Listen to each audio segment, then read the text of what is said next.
ही ना, इतने सुंदर, जिन्होंने पूरे समाज में रहने वाले जितने नर नारी हैं सबको मोहित कर लिया। बोलो, किसी व्यक्ति, क्या कोई व्यक्ति संसार को मोहित कर सकता? नहीं, केवल भगवान ही है जिन्हें देख करके सारा संसार मोहित हो जाए। एक बोली वो तो सही है, लेकिन एक हमारी समस्या है। समस्या क्या है? ये देखने में अच्छे लग रहे हैं, अब हमको इनका मुख दिखाई नहीं देता, मुख दिखाई नहीं देता, इनका फेस कट नहीं दिखाई देता है। मतलब ये देखने में सुंदर है कि नहीं है, क्योंकि ये किसी को देखते ही नहीं, शांत जा रहे हैं। इनका फेस कट दिखाई देना चाहिए। एक बोली वो तो नहीं दिखाई दे रहा है, तो क्या करें? एक बोली मैं बताऊं। बोले क्या? जरा फूल बरसाओ, फूल मारो, और जब फूल मारोगे तो इन्हें लगेगा तो ये जरूर ऊपर से देखेंगे। ये नीचे जा रहे हैं, ऊपर खड़ी जो सखियां हैं, ऊपर खड़ी जो सखियां हैं, इधर से ही आ जाओ, इधर से, इधर ही बैठ जाओ। ऊपर खड़ी जो सखियां हैं, तो महाराज श्री कहते हैं, उन्होंने कहा कि ऐसा करो क्या? बोले फूल मारो, और जब फूल मारोगे तो जरूर देखेंगे वो। अच्छा जी, जरा फूल मारो। अब आप समझो, एक फूल लिया और ऐसे मार दिया, और जैसे ही मारा ऐसे तका, राम जी को देखा और राम जी की ओर फूल लिया और ऐसे मारा, और जैसे ही राम जी को मारा, राम जी आगे हो गए, लक्ष्मण जी के सर में लगा, और जैसे ही सर में लगा लक्ष्मण जी एकदम चारों तरफ देखने लगे, ये फूल किसने मारा? अब आप कहोगे कि पंडित जी आप व्यंग कह रहे हैं, बताओ। फूल मार रही हैं सखियां, ये हर सही बर सही सुमक सुमक सुलोचन ब्रह्म जाए जहां जा बंद दो ताता परमानंद। ये हर सही बर सही सुमन सुमक सुलोचन ब्रंद। जैसे फूल मारा, लक्ष्मण जी बोले भैया भैया ये देखो फूल मार रही, ये फूल मार रही हैं। राम जी बोले पराया गांव है, सीधे चलो सीधे चलो। जने क्या मारे, कोई भरोसा है? पराए गांव में ऊपर ना देखो, सीधे देखो, आगे देखो, और देख करके चलो। फिर चलिए। एक सखी बोली क्यों? ए बहना, इनका परिचय जरा बताओ, ये इनका परिचय क्या है? एक बोली हमसे पूछो, हम बता देंगे। क्यों? परिचय हमसे पूछो, हम बता देंगे। और माताओं को, इनको समाज, इतना बड़ा गांव है, आपको जो बात पता नहीं होगी वो इनको पता होगी, है ना? इनका बायोडाटा बहुत जबरदस्त ऐसा बना लेती हैं, एक एक खबर इनको पता रहती है। एक बोली हमसे मिलो, हम बता दें ये कौन है। एक बोली आपको कैसे पता है? एक बोली हमको इसलिए पता है, सुनो। ए दोहू दशरथ के ढोटा महल मरालन के कलजो।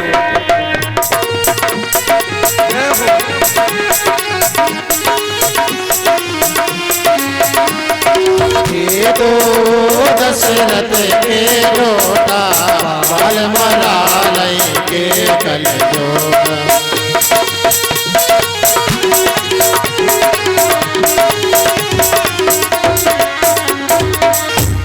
क्या कर रहे हो भैया? ए दो दशरथ के ढोटा, इनका नाम जानते हो? ये किनके लड़का है? बोले पता नहीं। बोले ये राजा दशरथ के लड़का है। एक बोली क्यों? ये जो आगे है श्यामला, इसका नाम क्या है? एक बोली हम बताएं। एक बोली कह आपको नाम भी पता है? एक बोली अरे हमें तो इनकी पूरी कुंडली पता है।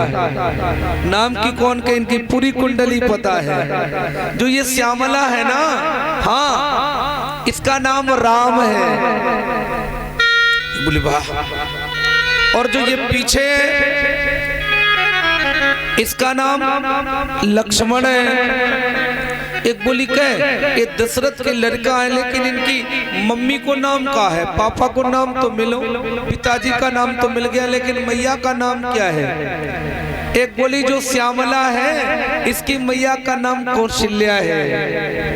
और ये जो पीछे है ना गौरवर्ण, लक्ष्मण नाम राम लग भ्राता, सुन सखी तासी सुमित्रा माता, सुन सकिता से सुमित्रा रे माता। ये जो गौरवर्ण का है इसका नाम लक्ष्मण है और इसकी मैया का नाम सुमित्रा है। एक बोली क्यों बहना, आप तो इनके बारे में सब कुछ पता है। एक बोली और आगे सुनो, ये देखने में तो बड़े सुकुमार हैं, बड़े अच्छे हैं, लेकिन एक समस्या है। समस्या क्या है? राजा जनक ने ये प्रण किया है कि जो भी अजगव का खंडन करेगा, जो भी अजगव का खंडन करेगा उसके साथ मैं अपनी बेटी सीता का पाणि ग्रहण संस्कार करूंगा, विवाह करूंगा। एक बोली मतलब ये है कि ये जो देखने में सुकुमार हैं, ये इतने सुकुमार हैं, फिर जब इतने ये सुकुमार हैं तो फिर धनुष कौन तोड़ेगा? इनसे तो टूटने वाला नहीं है। एक बोली आपको कैसे पता टूटेगा कि नहीं टूटेगा? बोले इतने सुकुमार ही हैं। ये तो कैसी सखियां हैं? ये तो कुछ ठीक सी हैं और कुछ आगे राम जी लक्ष्मण जी जैसे ही बढ़े तो आगे कुछ मंचली सखियां भी खड़ी हैं। कैसी है? नई नवेली। और जब नई नवेली सखी हैं, एक बोली देखो कितने सुंदर लड़का, कितने सुंदर राजकुमार, ऐसे राजकुमार तो आज तक जिंदगी में कभी न देखे।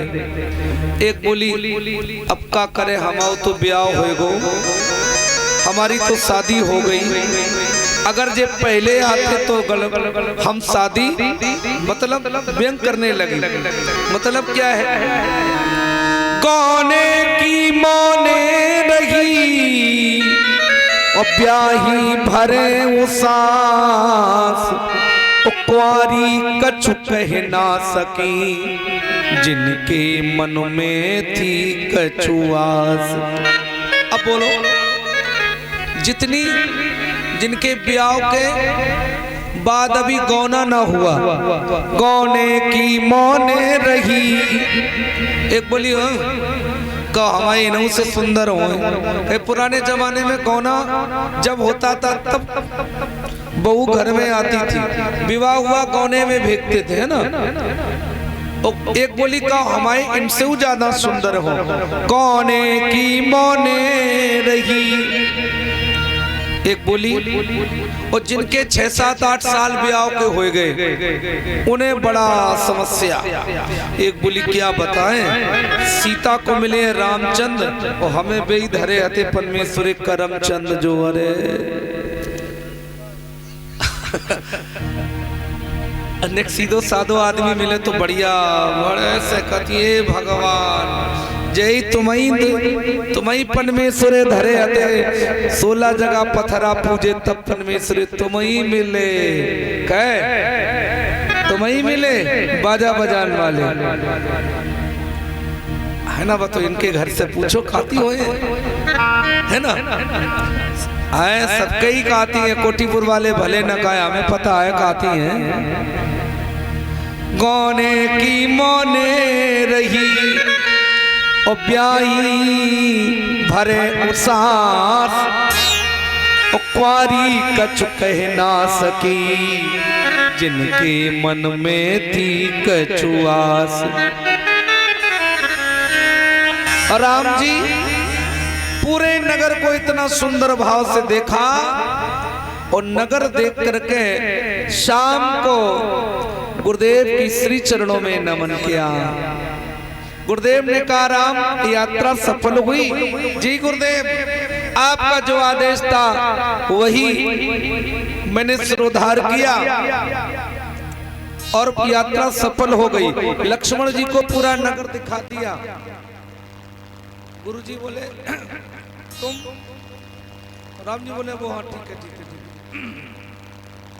अब शाम को गुरुदेव ने कथा कहाने लगे, कुछ कथा पुरानी कथा सुनाने लगे। अब आप देखो, जिनके मुख से वेदों का उद्गम हुआ हो, जिनके मुख से वेद निकले हो, वो नारायण स्वयं गुरुदेव के चरणों में सेवा करते हुए कथा सुनते। देखो लो, एक मैं और आपको बात बता दूं, अगर सेवा करोगे तो सेवा और आशीर्वाद में वो फल है प्यारे, जीवन में महानता प्राप्त हो जाएगी। आज के शिष्य सेवा तो नहीं करना चाहते लेकिन महानता चाहते। बोलो, किसी को आप सिखा दो, खूब सिखाओ और जहाँ माने साल 2 साल मेडिकल, हाँ मेडिसिन जान पाया, सब कह अरे उनसे कहा हमसे मिलो, हम एक से बढ़िया दवा दें यार। मतलब क्या है, ये थोड़ा सा भाव बदल जाता है ना, जबकि सेवा करने से मेवा मिले। हम जब पढ़ते थे तो हमारे गुरुदेव स्वधाम पधार गए, तो जब पढ़ते थे तो उनकी सेवा करते थे। तो हमारे साथ 3-4 बच्चे थे, सब सो जाते थे, हम सेवा करते रहते थे। गुरुदेव कहते थे बेटा तुम भी सो जाओ, सब सो गए, तुम हमारी सेवा क्यों कर रहे हैं? हमने कहा ये हमारे पिता का कहना है कि सेवा से ही मेवा मिलेगी, सेवा करोगे तो जीवन महान होगा। और वो सेवा की आशीर्वाद दिया। हम 4 लोग थे प्यारे, एक बैच में हम 4 लोग इकट्ठा रहते थे सेवा करते करते, और 2 ने ये पाणित्य कर्म ही नहीं किया और एक ने किया, उसका अधूरा रह गया। गुरुदेव के आशीर्वाद से मैं ही एक ऐसा निकला जो गुरुदेव के आशीर्वाद से धीरे धीरे भगवान की कृपा से आगे जा रहा हूं। किसकी कृपा है? गुरुदेव की कृपा है प्यारे। चाहे वो कोई भी हो, सेवा चाहिए। सेवा हुई, सुबह सुबह जागे, गुरुदेव ने कहा राम बेटा राम, लक्ष्मण जी गुरुदेव समय जान गरो,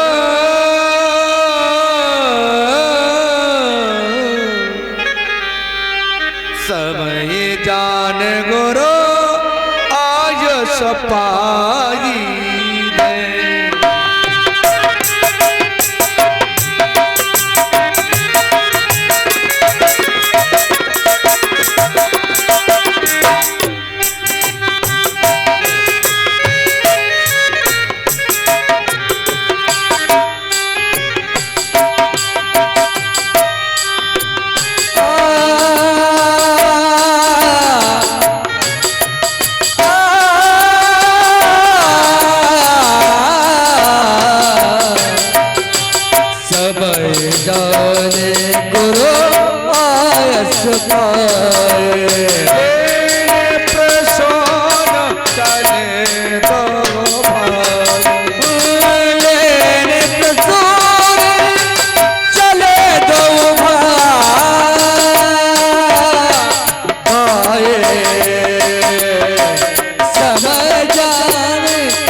गुरु आयुष पाई,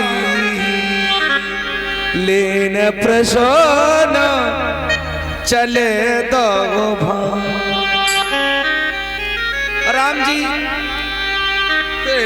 गुरुदेव ने कहा, बेटा राम, बेटा लक्ष्मण, तुम मेरे लिए पूजा के लिए पुष्प ले आओ। लेना प्रसून चले दो भाई। अब राम जी लक्ष्मण जी गुरुदेव की आज्ञा सिरोधार करके पूजा के लिए जा रहे हैं पुष्प लेने। और कहां पहुंचे? जनकपुर में एक बगीचा है। कल मैंने कहा था, गुरुदेव ने इशारा किया था कि अब सीता का मिलन इस पुष्प वाटिका में होगा। और हमारे रामचरित में 2 वाटिकाएं हैं, आपको मिलेंगी 2 वाटिकाएं। रामचरितमानस में पहली वाटिका जनकपुर भारत में था, तो नेपाल में चला गया। पहली वाटिका पुष्प वाटिका, जहां सीता का मिलन राम से होगा। और दूसरी वाटिका लंका में अशोक वाटिका, जहां बिछड़न हुआ, पुनः फिर मिलन होगा। दोनों वाटिकाओं में राम जी का मिलन हुआ, चाहे वो पुष्प वाटिका हो, चाहे वो अशोक वाटिका हो। और जैसे ही पुष्प वाटिका में पहुंचे, दरवाजा बंद है। दरवाजा बंद है, मालीगढ़ कार्यरत हैं, 2 गेटमैन खड़े हैं। अब राम जी ने चारों तरफ देखा। रामचरितमानस लिखती है, 34 चिते पूछ मालीगण, 34 चिते। अब इन्होंने चारों तरफ देखा। अच्छा एक बात बताओ भाई, पराये गांव में चारों तरफ देखने की क्या जरूरत है? पराया गांव, अपने गांव में तो कुछ भी करो, लेकिन पराये गांव में जाओ तो बिल्कुल सीधे जाओ, इधर उधर देखोगे तो गड़बड़ हो जाएगा, है ना। अब राम जी ने चारों तरफ देखा, यह थोड़ा भाव छिपा है। राम जी ने चारों तरफ क्या देखा? राम जी ने एक दृश्य देखा। राम जी ने एक दृश्य देखा। दृश्य क्या देखा? कि राम जी ने कहा कि ऊर्जा का प्रकाश कंट्रोलर मैं हूं। मैं नहीं समझे? राम जी ने विचार किया, ऊर्जा देने वाला तो पावर हाउस मैं हूं, मैं ऊर्जा प्रदान करता। लेकिन हम तो अभी यहाँ आए भी नहीं, और पुष्प वाटिका में प्रकाश हो रहा है, ये ऊर्जा कहाँ से आ गई? 34 चिते पूछ मालीगण। मालियों ने देखा, माली आ गए। राम जी क्या बात है? बोले हमें फूल लेना है, पुष्प लेना है। देख क्या रहे हो? बोले कुछ नहीं कुछ नहीं कुछ नहीं कुछ नहीं।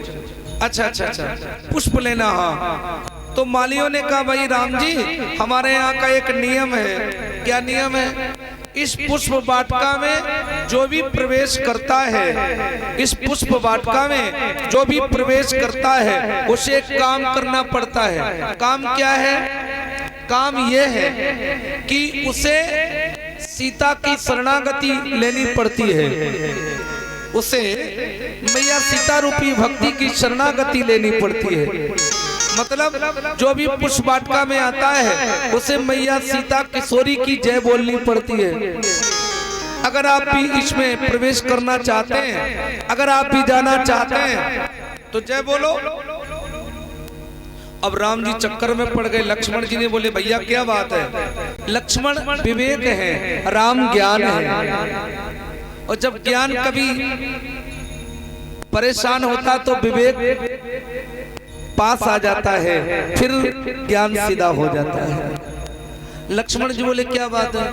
बोले बात यह है कि यहाँ अगर इसमें प्रवेश करोगे तो सीता की जय जयकार करनी होगी, सीता की जय करनी होगी।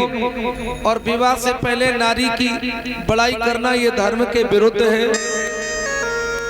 आज का जमाना होता तो ब्याह तय हुए पहले ही बड़ाई, अरे साहब ऐसी है ना, और बाद में चाहे कुछ भी हो, है ना। लेकिन ऐसा तो नहीं। राम जी तो मर्यादा पुरुषोत्तम है। राम जी ने कहा ये नहीं हो सकता। लक्ष्मण जी बोले एक बात बताओ भैया। बोले पूछो। बोले ये बताओ, मैया का नाम लेने में, भाभी का नाम लेने में कोई हर्ज है? पति को पत्नी के नाम लेने में तो कोई हर्ज नहीं है। नहीं समझे? पत्नी को पति का नाम नहीं लेना चाहिए, पत्नी को पति का नाम नहीं लेना चाहिए, लेकिन पति को पत्नी के नाम लेने में कोई हर्ज नहीं है। 5 नाम है, आत्मनामम, गुरु नामम, कृपस, ज्येष्ठ पुत्रा कलत्रया। अपना नाम ज्यादा नहीं लेना चाहिए, गुरु का नाम नहीं लेना चाहिए, बड़ा बेटा उसका नाम नहीं लेना चाहिए, और जो गांव में सबसे कंजूस आदमी उसका नाम नहीं लेना चाहिए, और पत्नी को पति का नाम नहीं लेना चाहिए। नहीं समझे? ये हमारा शास्त्र कहता है, लेकिन अब तो मॉडर्न कल्चर है, न पत्नी माने बिना नाव ले, और न पति तो ले भी सकता है, लेकिन पत्नी वो खूब लेती शहरों में, है ना। अब आप हर जगह देखो, एक बार एक बिटिया मिलने आई तो उसका पति भी साथ नहीं रहे। मैंने पूछा ये कौन है, तो वो खाल बोली। देर न लगी, my husband Pappu, my husband Pappu, इनका नाम पप्पू है। हमने अरे अब बोलो, जरा भी देर नहीं है, संकोच नहीं है, लेकिन राम जी कहते नहीं नहीं, ये धर्म के विरुद्ध है, हम अभी नाम नहीं ले सकते। लक्ष्मण जी बोले अच्छा एक बात बताओ, आपको नाम लेने में कोई हर्ज तो नहीं है? बोले ना। बोले तो तुम भाभी का नाम बोलो और पीछे से जय हम बोल देंगे, कौन से कौन आवाज मिलाएगा? कोई आवाज तो नहीं मिलाएगा, किसने जय बोली? तो राम जी बोले लक्ष्मण ये ठीक रहेगा। लक्ष्मण जी बोले हम तो हमेशा ही ठीक बोलते हैं, बस तुम नाम लो, हम जयकारा लगा देंगे। राम जी ने झट से ही नाम लिया, लक्ष्मण ने पीछे से कह दिया सीता मैया की जय, और जैसे ही जयकारा मिला बस प्रवेश हो गया। और जैसे ही प्रवेश हुआ तेही अवसर सीता का आई, तेही अवसर सीता का अवसर सीता कह आई, अवसर सीता कह आई, गिरजा पूजन जनक पठाई, गिरजा पूजन जनन पठाई, गिरजा पूजन जनन पठाई। तेही अवसर सीता कहाई, तेही अवसर सीता कह आई, गिरजा पूजन जनक पठाई, गिरजा पूजन जनन पठाई, गिरजा पूजन जनन पठाई।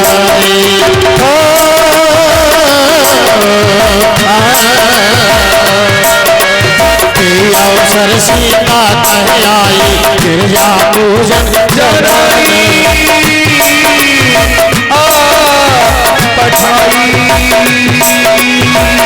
जननी।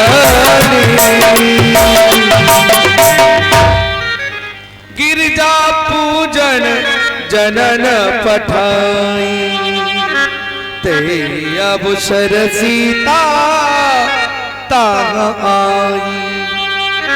उसी समय सीता मैया का प्रवेश हो गया। अब राम जी पुष्प वाटिका में फूल तोड़ रहे हैं।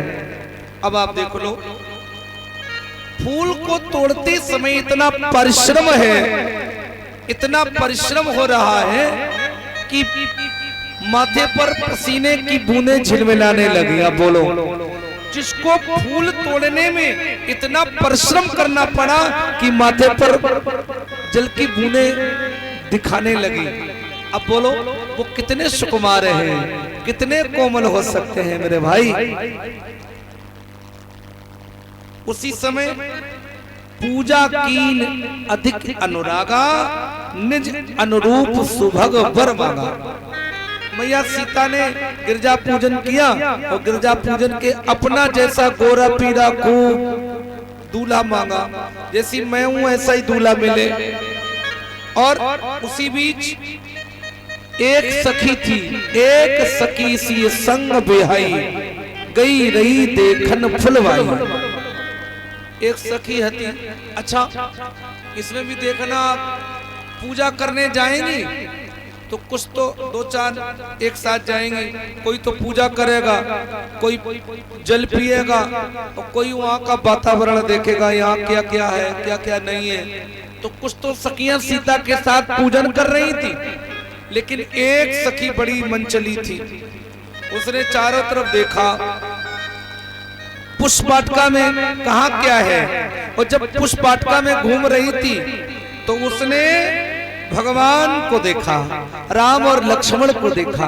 और जब और राम और लक्ष्मण को देखा तो दौड़ी, सीता सीता सीता। सीता बोली क्यों चिल्ला रही हो, क्या बात है, क्यों शोर मचा रही हो?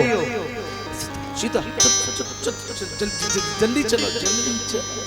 और जब प्रेम ज्यादा होता है तो आवाज भी नहीं आती है ना, जल्दी चलो। कहा? बोले वही आए, कोई जो कल गांव में आए थे वही, चल। वो जैसी ये सुना साथ दौड़ी, और जैसी दौड़ी सब देखने लगी। लेकिन मैया सीता ने कहा, सखी हम सामने से नहीं देखते, हम सामने से नहीं देख सकते। क्यों? ये धर्म के विरुद्ध है। विवाह से पहले किसी पुरुष को सामने से देखना धर्म के विरुद्ध है, ये नहीं हो सकता। एक बोली तो चलो चलो ना देखो, चल। अब ये हो नहीं सकता कि बिना देखे चली जाए। तो मैया ने लताओं का ओट लिया, और जैसी लताओं का ओट लिया तो भगवान को एकटक देखने लगी, और ऐसे देखने लगी कि पलकों ने लपकना झपकना बंद कर दिया। क्यों? ऐसा लपकना झपकना बंद हुआ, एकटक देख के ही रह गई। और जब एकटक देख के ही रह गई, एक सखी बोली, अबे तो कह रही थी हमें देखने नहीं है, अब देखो कैसी आंखें गड़ाई रही है। धक्का मारा, अरे क्या बात, क्या देख रहे?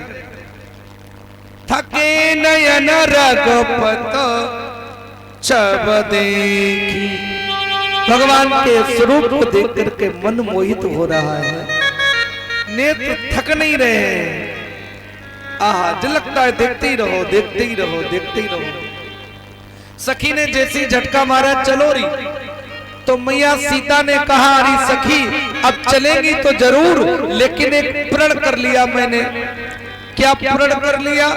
प्रण ये किया है कि हमारे पिताजी ने एक घोषणा की है, हमारे पिताजी जनक जी ने एक संकल्प लिया है कि जो भी अजगों का खंडन करेगा उसी के साथ अपनी पुत्री का विवाह करेंगे। ये हमारे पिताजी का वचन है। लेकिन मैं आज अपने पिताजी से भी कठोर वचन, कठोर प्रतिज्ञा कर रही हूँ। क्या कर रही हूँ? सुनो, रामचरितमानस में तुलसी बाबा लिखते हैं, मोह मन में नियति सजनी। रामचरितमानस में बाबा लिखते हैं कि मैया सीता ने कारी सखी आज वो हम प्रतिज्ञा करने जा रही हैं जो आज तक किसी ने नहीं किया। अरे हमारे पिताश्री से भी, अरे हमारे पिता की प्रतिज्ञा भी हमारी प्रतिज्ञा से हल्की हो जाएगी। कौन सी प्रतिज्ञा? सुनो, मोह मन में नियति सजनी, तातौ ते प्रण मेरो महाहे। क्या? हमारा प्रण हमारे पिताजी से भी महान है। क्या? सुंदर श्याम सुजान शिरोमण, मोही में मन रूप बसा है। क्या लिखा? सुंदर श्याम सजोन शिरोमण, मोही में मन मोह बसा है। एक बोली, सीता तुम्हें पता नहीं है अपने पिताजी के बारे में? सीता ने कहा कुछ नहीं है। क्यों? रीत पति व्रत राग चुकी, अब मान चुकी अपनों दुल्हा है। हमने अपना पति चुन लिया है, ये जो श्यामला है ये हमारा ही पति होगा। अब प्राण चले जाएं लेकिन मैं किसी और का वर्ण नहीं कर सकती। एक सखी बोली तो वो धनुष का क्या होगा जो रखा है सभागार में, उसका क्या होगा? तो मैया ने कहा चाप निगोड़ चढ़े तो चढ़े, चढ़े न चढ़े तो कहाँ रे चढ़े। धनुष टूटे चाहे जिंदगी में कभी भी न टूटे, लेकिन अब मैं अपनी प्रतिज्ञा को भंग नहीं कर सकती, मैं अपनी प्रतिज्ञा को नहीं तोड़ सकती। मैया बोली, जैसी मैया ने कहा सखी बोली तो लेकिन एक कारण है। बोले क्या? अबे तुम मंदिर में मैया से कह रही थी ए मैया जैसी हम गोरी पी रहे हैं सो हमें दूल्हो गोरो पीरो मिले, और जू तो दूल्हा करिया रखो। ये तो समारोह है और तुम दूल्हा मांग रही हो गोरो, और यो है समारोह। अब बताओ कैसे होगा काम? मैया बोली तो अभी क्या हुआ, अभी तो मंदिर में ही है। चट चट मैया हाल फिर गई। कहा गई भवन, गई भवानी भवन बहोरी।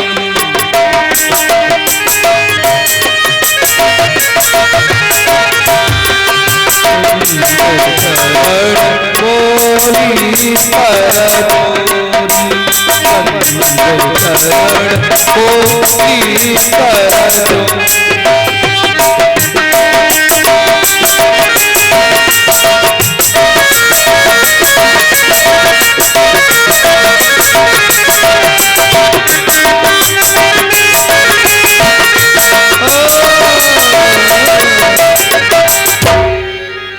मैया पुनः मंदिर में आ गई। जय जय गिरवर राज किशोरी, जय महेश मुख चंद चकोरी। फिर मनाने लगी मैया, और जब फिर मनाने लगी तो मंदिर से आवाज आई, सीते अब क्या मांगने आई हो, क्या मांग? तो मैया बोली मोर मनोरथ जानो। मैया आप तो हमारे मनोरथ को जानती हैं, अब हम क्या मांगने आई? बसों सदा और पुरुष वही के। आप तो सब कुछ त्रिकालदर्शी है मैया, आप तो हमारे बारे में सब कुछ जानती हैं। मैया बोली तो हम जानती तो हैं, लेकिन जब तक कोई भक्त हमसे कुछ मांगता नहीं तब तक मैं कुछ देती नहीं हूँ, मांगना पड़ेगा। मैया बोली अब मतलब अब वो हमने जो पहले दूल्हा मांगा था उसमें चेंजिंग करनी है, चेंजिंग। जो पहला मांगा था वो नहीं चाहिए, अब हमें गोरो पीरो नहीं चाहिए। मैया बोली बड़ी खराब बिटिया हो, दुनिया की बिटिया हो तो गोरो दूल्हा मांगे, और तुम कैसी बिटिया जो कह रही ना गोरो नहीं अब करिया वालों चाहिए, श्यामलो चाहिए। मैया बोली पहले तुम अपनो निर्णय कर ले, डिसीजन ले लो कि तुम्हें गोरो चाहिए कि करिया, न फिर तुम कहने लगा ना हमें फिर गोरो चाहिए। ठीक से बोलो वही हम दे दें। मैया बोली ना ना अब डिसीजन ले लिया हमने, निर्णय कर लिया है। क्या? अब हमें गोरा नहीं, अब हमें श्यामला ही चाहिए। सुन सी सत्य आशीष हमारी, पूजई मन कामना तुम्हारी। मैया ने कहा तो ठीक है समझ लिया। बोले हाँ। मैया बोली तो ऐसा करो। बोले क्या? अब हम दे ही दें। तो मैया देने के लिए तैयार हो गई। अब आप जना देख लो, मैया सीता मांग रही है गिरजा मैया से दूल्हा, और विनय प्रेम बस भई भवानी। क्या लिखा है?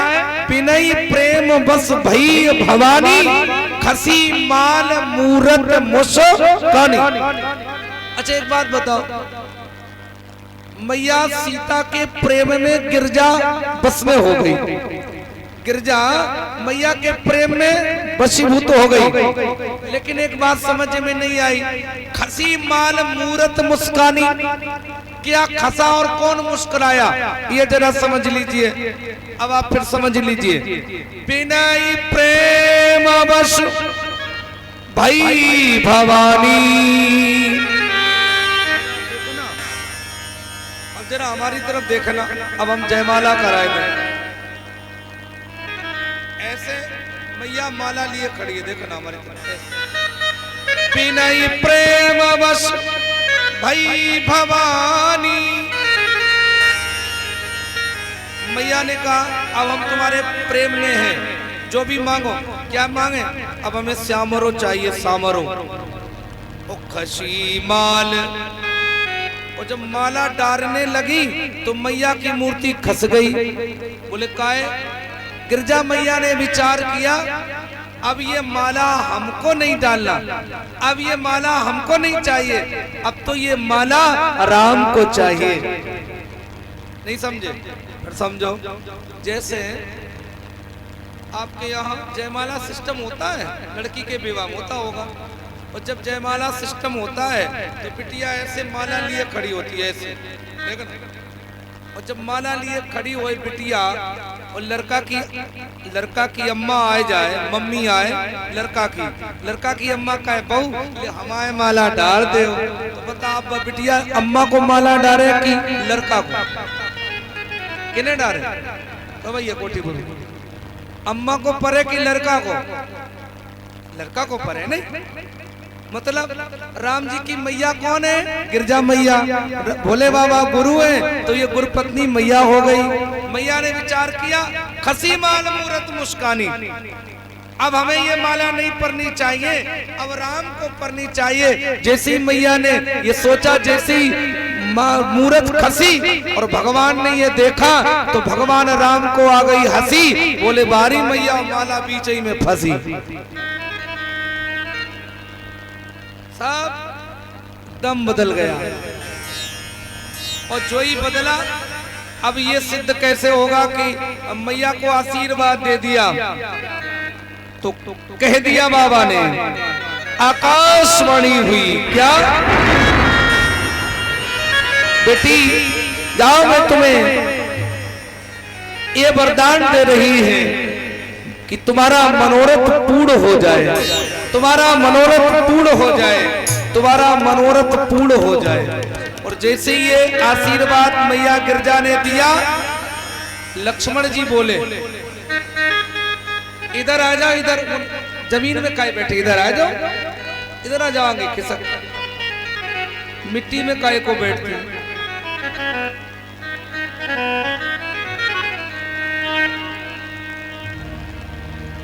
जितने आप फैल के बैठे, अगर ऐसे फैल के जब बैठे तो पूरा पंडाल घेर लें। देखो कितनी थोड़ी जगह में सब बैठ गई, वो आपसे ज्यादा है।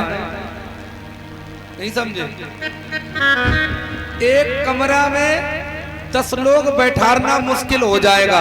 एक 10 बाई 10 के कमरे में 10 लोग नहीं बैठ पाएंगे, और 10 बाई 10 के कमरे में जो 50 बैठ जाएंगे, पूरी गारंटी है, देख लेना, है ना? और जैसे ही आशीर्वाद मिला, तुम्हारा मनोरथ पूर्ण हो। लक्ष्मण जी बोले काहे भैया? बोले बताओ, भाभी को तो आशीर्वाद मिल गया, लेकिन अब हमारा आपका क्या होगा? राम जी बोले चिंता न करो, इनको मिला है तो हमें भी मिलेगा। और राम लक्ष्मण जी पुष्प लेकर के आ रहे थे, और पुष्प लेकर जैसे ही गुरु जी के पास आए तो गुरु जी ने देखते ही राम जी को आशीर्वाद दे दिया। राम जी से क्या कहा? अरे क्या कहा? अरे सुफल मनोरथ होई तुम्हारे,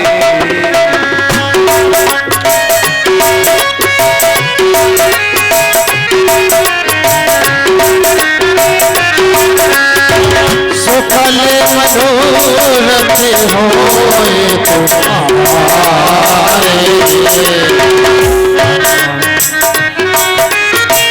राम लखन सुन भई सुधारे, राम लखन सुन भई सुधारे।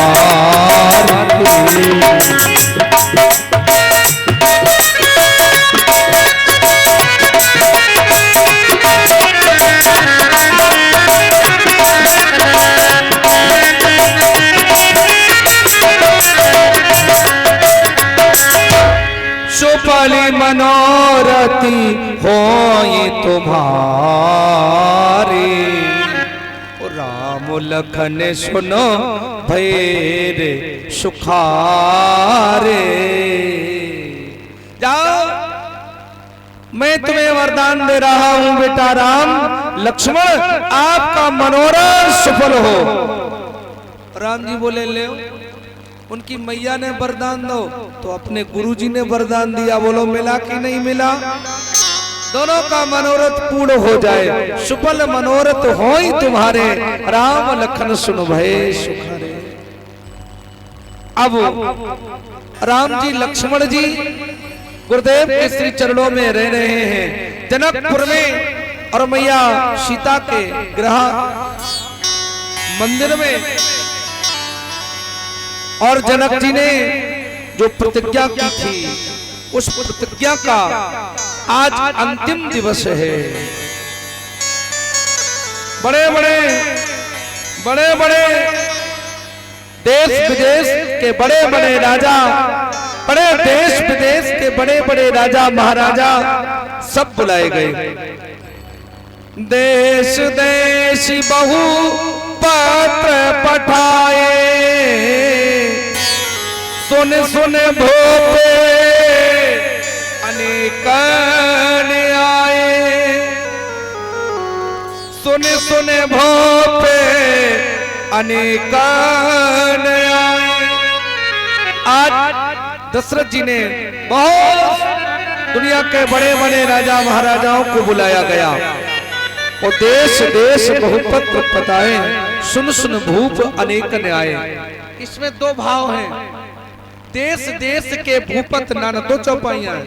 देश देश के भूपत नाना आए प्रण हम जो ये ठाना। और देश देश बहुपत्र पठाए, सुन सुन भूप अनेकन आए। तो जब दुनिया में सब जगह पत्र भेजा गया तो भाई एक समस्या यहां आती है कि जब सब जगह भेजा गया तो अयोध्या में क्यों नहीं भेजा गया? जब सब जगह पत्र भेजा गया तो अयोध्या में क्यों नहीं भेजा गया? इसके दो कारण हैं। पहला तो कारण यह है कि राजा जनक ने किसी को पत्र नहीं दिया। क्या लिखा है? देश देश के भूपत नाना आए सुन प्रण जो ये ठाना। सुनकर आए, किसी को पत्र नहीं दिया। नहीं समझे? जैसे मीडिया में निकाल दिया जाए, पत्र निकाल दिया जाए कि उत्सव हो रहा है फलानी जगह, तो लोग सुनकर के तो आएंगे, किसी को पत्र देने की जरूरत नहीं है। या देश देश बहु पत्र पठाए, और सुन सुन भोपा अनेकान आए। दोनों कारण सिद्ध है। रामचरितमानस में या रामचरितमानस या भागवत या भगवान की कथा में कभी हमें संदेह नहीं करना चाहिए, क्योंकि रामायण सत्यकोटि अपारा। किसी रामायण में कुछ लिखा है तो किसी रामायण में कुछ लिखा है। जो लिखा है वो सब सही है, कुछ भी गलत नहीं है, ये समझ लीजिएगा। अच्छा, राजा दशरथ को पत्र क्यों नहीं भेजा गया? अयोध्या में पत्र क्यों नहीं भेजा गया? इसका पहला कारण यह है कि जब सब राजा आए तो अयोध्या की सीमा से कौन आए? राम और लक्ष्मण। और जहाँ बेटा जाए वहां पिता को जाने की जरूरत ही नहीं है। दूसरी बात, जब बेटा जवान है तो पिता को जरूरत भी क्या है? तीसरी बात, यह एक छोटी सी कथा छिपी हुई, रहस्य छिपा है। एक समय की घटना है, जरा सुने। एक दिन महाराज जनक जी जनकपुर से निकले और निकलते निकलते उनके भाई कुशध्वज हैं। दो भाई हैं, जनक और कुशध्वज। जनक जी सीरध्वज जनक और कुशध्वज दोनों निकले शिकार खेलते खेलते। तो कुशध्वज ने ऐसा बाण मारा, एक शेर को देख करके बाण मारा तो वो शेर को मारने का लिए बाण चलाया, लेकिन वो शेर तो नहीं मरा, बल्कि वो बाण एक गाय को लग गया। और वो गाय महाराज दशरथ की सीमा में थी। और जब वो गाय मरी तो जनक जी को बड़ा दुख हुआ, गलानी हुई, बड़ा दुख हुआ, गलानी हुई कि मैंने तो एक शेर को मारने के लिए बाण चलवाया, लेकिन ये तो शेर नहीं मरा बल्कि गाय मर गई। कुशध्वज से कहा ये अपराध हो गया, गो हत्या हो गई है। और गो हत्या तो पाप है, इसका प्रायश्चित कैसे होगा?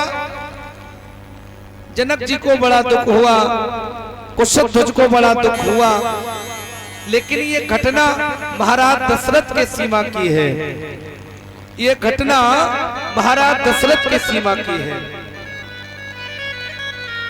तो जनक जी ने कहा जाओ दशरथ जी को सूचित करो कि आपकी सीमा में एक गौ का वध हो गया, और वो भी जो निर्णय करेंगे हमें वही निर्णय सिरोधार होगा। जो भी दंड देंगे वो दंड हम सिरोधार करेंगे, क्योंकि ये महाराज दशरथ की सीमा है, ये अयोध्या की सीमा है। तो कुशध्वज ने जाकर के महाराज सूचना दी गई। महाराज दशरथ गुरुदेव के आश्रम में गुरुदेव की पूजा करने जा रहे थे।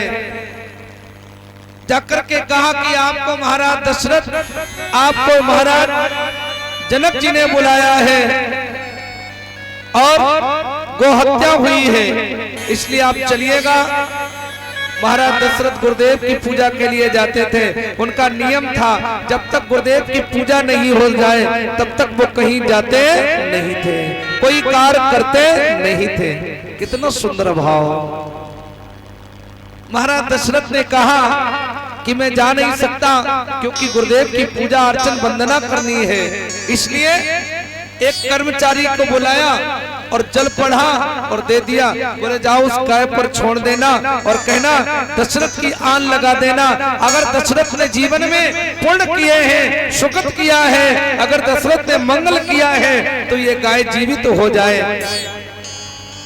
एक छोटा सा कर्मचारी, झाड़ू लगाने वाला कर्मचारी, वो उस जल को ले गया और गाय के ऊपर जैसे छोड़ा। दशरथ के जीवन में अगर मंगल हो, कोई पुण्य हो तो ये गाय जीवित हो जाए।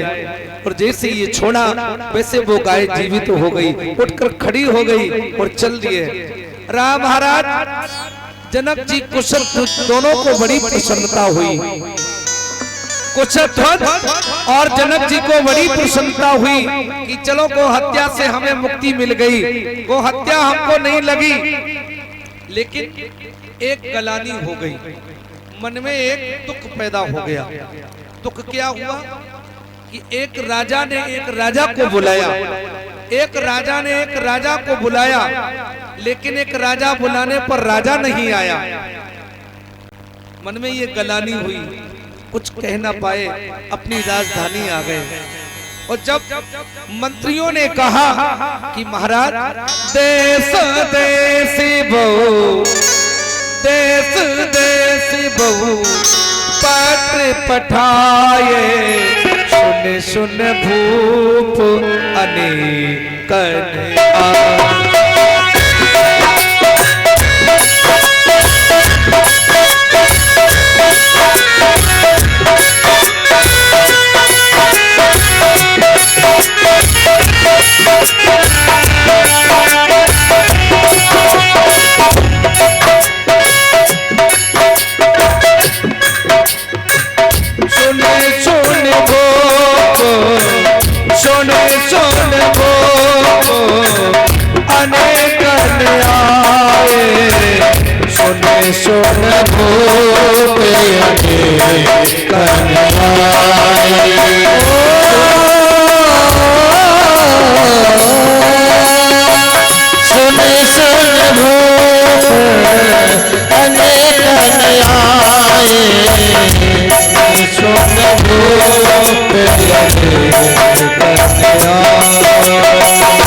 सुनि सुनि भूप अनेक आए।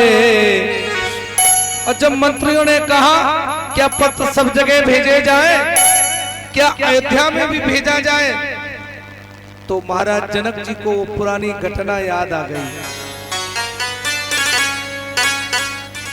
कि महाराज दशरथ जी का इतना पुण्य है कि अगर वो किसी कर्मचारी को भी जल दे देंगे और वो आकर के अगर जल इस धनुष पर छोड़ दिया तो ये धनुष का खंडन होगा और फिर सीता का विवाह किसके साथ होगा। इसलिए नहीं, हम वहां पत्र नहीं भेजेंगे, पत्र ही नहीं भेजा।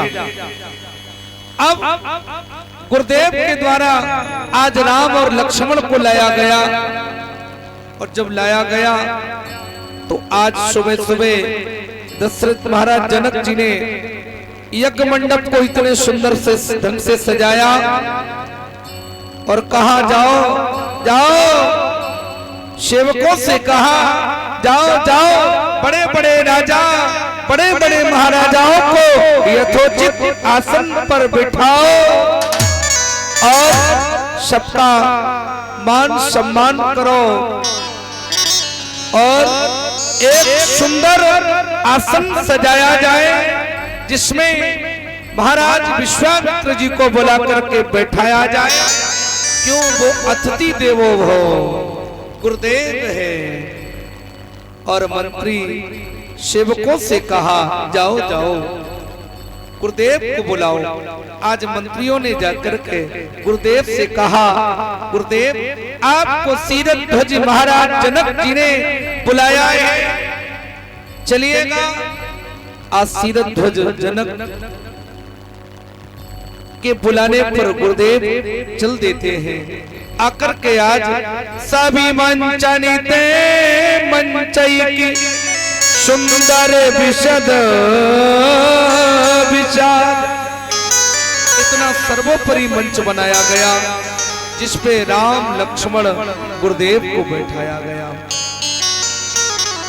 और जैसे ही सभागार में बड़े बड़े राजा महाराजा पधारे, जैसे जैसे सभागार में बड़े बड़े लोग आए तो आज मंत्रियों को आदेश दिया, जाओ हमारे आदेश का पालन करके हमारे घोषणा पत्र को सुना दो।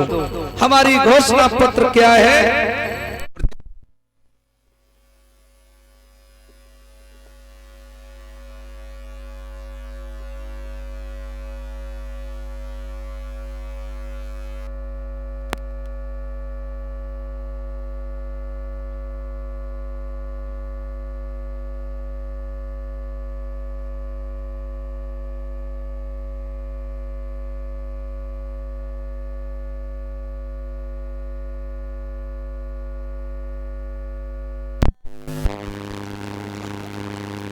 चलने दो भाई।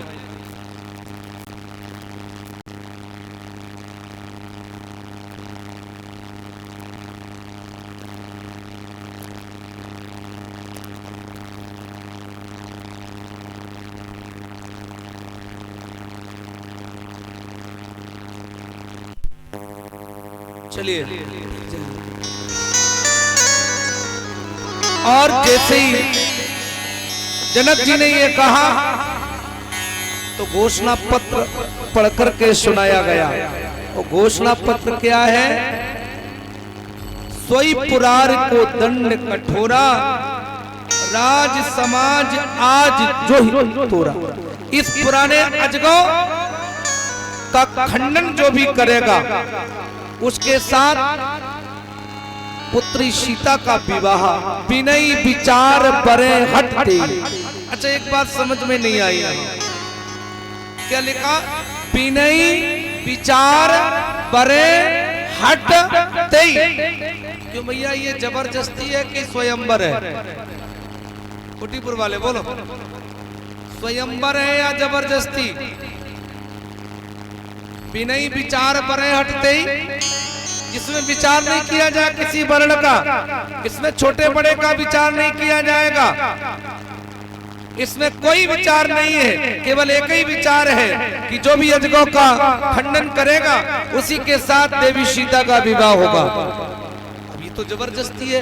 वरण का मतलब लड़की स्वयं वरण करे, उसको वर कहते हैं, वरण कहते हैं, उसको स्वयंवर कहते हैं।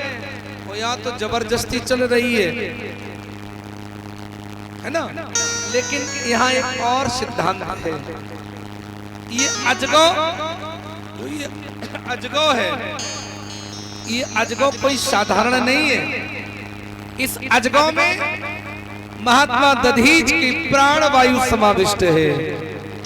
महात्मा दधीच की प्राण वायु समाविष्ट है। और एक संत का उद्धार होना है, और उद्धार करने के लिए विश्वामित्र जी दो को लाए हैं, एक मारने वाला और एक तारने वाला, दोनों हैं। तारने वाले कौन है? राम। और मारने वाले लक्ष्मण। विनय विचार बड़े हटते ही, जो भी इस अजगौ का खंडन करेगा उसके साथ अपनी बेटी सीता का हम विवाह कर देंगे। और जैसे ही ये बात कही, अब देखना वहाँ बड़े बड़े राजा महाराजा बैठे, और जो ही जा बात कही सो देखियो ऐसे कौरा। एक राजा बोलो भाई अभी हम जा रहे हैं, ऐसा न हो कि हम पीछे रह जाए तो टूट जाए। पर कर बांध उठे अकुलाई है रे, पर कर बांध उठे, साफा बांधा और चले। और जब पहुंचे तो धनुष को उठाया। अब धनुष को हिलाए, वो हिले ही नहीं, और ऐसे हिलाए धनुष तो ना हिले लेकिन खुद ही हिल जाए।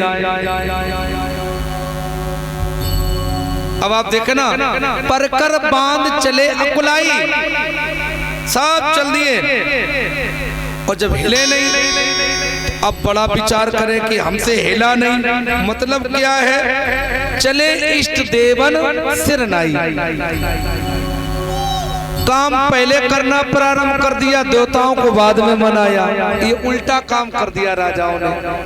काम जबकि देवताओं को पहले मनाना चाहिए और काम बाद में करना चाहिए। मंगलाचरण पहले हो तब कार हो, तो कार पहले हुआ, अब मंगलाचरण बाद में हो रहा है। चले, वो याद आई कि हम पे टूटा नहीं। अब पड़ोसी बगल में ही बैठा है, उसने चट कही, हे मेरी दुर्गा मैया, हम पे नहीं टूटो तो पड़ोसियों पे न टूटे। एले देवी जी विराजमान हो गई। और दूसरों को उनको हिलाया जुलाया, उसको हिलाने जुलाने से नहीं हिला। उसने कहा, हे मेरे पीपर वाले बाबा, हे बरमदेव बाबा, हम पे नहीं टूटो तो टूटे पड़ोसियों पे नहीं। एले बरमदेव महाराज विराजमान हो गए, है ना। हे मेरे, तीसरा गया, हे मेरे घाट वाले बाबा, हम पे नहीं टूटा तो टूटे पड़ोसी पे। यानी जितने जितने राजा गए परिकर बांध सब गए, लेकिन जब उठा नहीं पाया, हिला नहीं पाया, खुद हिल गए। किया तो कुछ नहीं, लेकिन एक देवता बैठाई दिया। बोले महाराज, जो ले झंडा ना मिले तो ले जाना नहीं, इसी पर बैठे रहना। कहा हम पे नहीं टूटो तो टूटे पड़ोसी पे नहीं समझे।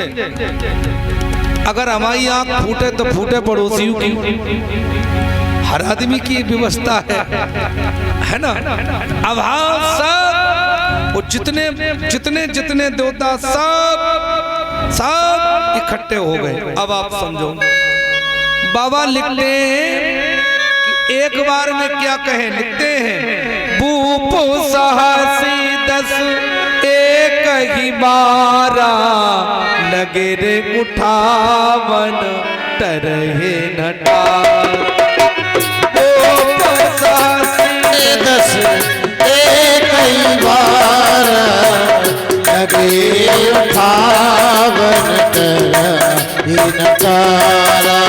भूप साहस 10 एक बारा, लगे उठावन तरही नटारा। भूप साहस 10 एक बारा, लगे उठावन करही नकार। भूप साहस 10 एकई 12 लगे उठावन टरे न टारा। अब आप समझ लो 10,000 राजा एक बार में लगे। कहे भैया धनुष कितना बड़ा तो 10,000 राजा एक ही बार में लग गए। यहाँ कुछ रहस्य है, यहाँ कुछ भाव है।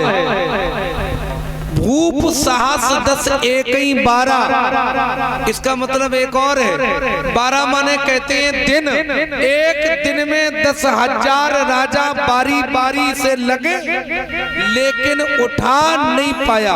अच्छा दूसरी बात यह है इस धनुष में ऐसा क्या है जो बड़े बड़े राजा बड़े बड़े महाराजा उठा नहीं पा रहे? बोलो भाई इसमें ऐसा क्या है? जानते हो ये राजा कौन है? ये राजा अहंकारी है। ये राजा अहंकारी है और ये धनुष भी अहंकारी है। और अहंकार से अहंकार कभी टूटता नहीं है। अहंकार तो प्यारे सदैव ज्ञान और भक्ति से टूटता है। अगर ज्ञान भक्ति होता तो अहंकार टूट जाता। और अहंकार से अगर अहंकार तोड़ना चाहते हो तो जीवन में कभी टूटने वाला नहीं है। और राजा बड़े बड़े जितने राजा हैं सब अहंकारी हैं। और राम कौन है? राम है ज्ञान। अब आप देखना इतना प्रयास किया, इतना प्रयास किया, लेकिन जो भी राजा जाता उठा तो नहीं पाता, लेकिन अपना देवता और बिठाए देता। अब धीरे धीरे तो बड़ा समस्या हो गई। अब तो जनक जी ने देखा बड़े बड़े राजा महाराजा सब कुछ भी नहीं कर पा रहे, हिला भी नहीं पा रहे हैं। आज जनक जी ने जैसे ये देखा तो एक बात कह दी, वीर विहीन मही हम धनी। जनक जी ने कहा आज मुझे लग रहा है, आज मुझे विश्वास हो गया कि पृथ्वी वीरों से खाली है, पृथ्वी वीरों से खाली है। आज मुझे विश्वास हो गया वीर विहीन मही मैं जानी। जैसे ये भाव दिया तो किसी ने कुछ नहीं कहा। लक्ष्मण जी को क्रोध आ गया। अच्छा इसमें भी एक भाव छिपा है क्या? जनकपुर में बड़े बड़े राजा महाराजा बैठे हैं और वहाँ राम और लक्ष्मण विश्वामित्र जी बैठे हैं। क्या जनक जी को ये कहना चाहिए था कि विहीन विहीन मही मैं जानी? क्यों भाई कहना चाहिए? नहीं। सुनिए, नहीं समझे जरा फिर समझ लो। अच्छा जैसे कोई आदमी 50 किलो या 1 कुंटल वजन लिए जा रहा है, सर पे रखे 50 किलो वजन सर पे रखे जा रहा है और पड़ोसी कहता उसमें कुछ है ही नहीं, वो तो ऐसा ही है, कुछ है ही नहीं कुछ। अब बोलो पड़ोसी को कैसे पता है कि उसमें वजन है कि नहीं है? भाई पड़ोसी को तो नहीं पता है, उसको पता है जो 50 किलो वजन रखे उससे पूछो उस पे चला नहीं जा रहा है। और पड़ोसी को तो कुछ है कुछ नहीं। अच्छा जनक जी को ये कैसे पता चल गया कि पृथ्वी वीरों से खाली है? ये कैसे पता हो गया? तीसरी बात, जब बड़े बड़े राजा महाराजा हार गए तो अब जनक जी ने गुरुदेव विश्वामित्र की ओर देखा। बोले गुरुजी क्या मतलब बेटी कुंवारी रह जाएगी? क्या मतलब बेटी कुंवारी रह जाएगी? गुरुदेव ने कहा एक काम करो। बोले का? बोले डंडा खड़ो झंडा हम लगाई देंगे। डंडा खड़ो झंडा तो हम लगा ही देंगे। अब डंडा कौन है? लक्ष्मण जी। झंडा कौन है? राम जी। और जैसे ये कहा तो बस वीर विहीन मही मैं जानी। और जैसे ये कहा वैसे ही लक्ष्मण जी क्रोध में आग बबूला हो गए। अरे जनक तुम कही जनक तुम अनुचित वाणी विद्यमान रकुल मनमानी। अरे जनक जी तुमने ये कैसे कह दिया कि पृथ्वी वीरों से खाली है? अरे जनक जी तुमने ये कैसे कह दिया कि पृथ्वी वीरों से खाली है? क्या तुम्हें पता है पृथ्वी पर कितना भार है? ये तो मेरे से पूछो। क्यों? क्योंकि मैं शेषा अवतार हूँ, ये भार तो मेरे ऊपर रखा हुआ है। ये तो मुझे पता है कि पृथ्वी पर कितने बड़े बड़े वीर हैं। और जैसे ही लक्ष्मण जी क्रोध में आग बबूला हुए, रामचरितमानस में पढ़ना यार देखा होगा, परशुराम के वो लक्ष्मण संवार रामलीला में कितना विस्तार से होता है ना। और जैसे ही महाराज लक्ष्मण जी क्रोध में आग बबूला हुए, राम जी ने कहा लक्ष्मण जी बैठो, क्या कह रहे हो? तुम्हें पता नहीं है अपने से बड़े का सम्मान करना चाहिए? अरे तुम जनक जी कह रहे हो। लक्ष्मण ने कहा मेरे भाई, मैं अपने भाई के समक्ष अगर कोई हमारे बीच में अगर कोई अपमान मेरे भाई का करता है तो मैं किसी को नहीं छोड़ सकता, चाहे वो कोई क्यों ना हो। आज लक्ष्मण का हाथ पकड़ कर राम जी ने बैठा दिया और बैठाया। अब सब शांत खड़े हैं, सब बैठे हुए चित्र लिखे से बैठे हुए। अब मैया सीता ने देखा, मैया सीता ने विचार किया कि अब बड़े बड़े देवता, बड़े बड़े देवी, बड़े बड़े देवता, कोई सिन्नी के लाए, कोई झंडा के लाए, कोई संकटन के लाए, सब बैठी है महारानी। और ये जिंदगी में कभी धनुष नहीं टूटेगा जब तक देवता लोग रहेंगे। अब क्या करें? तो गणेश जी को मनाने लगे।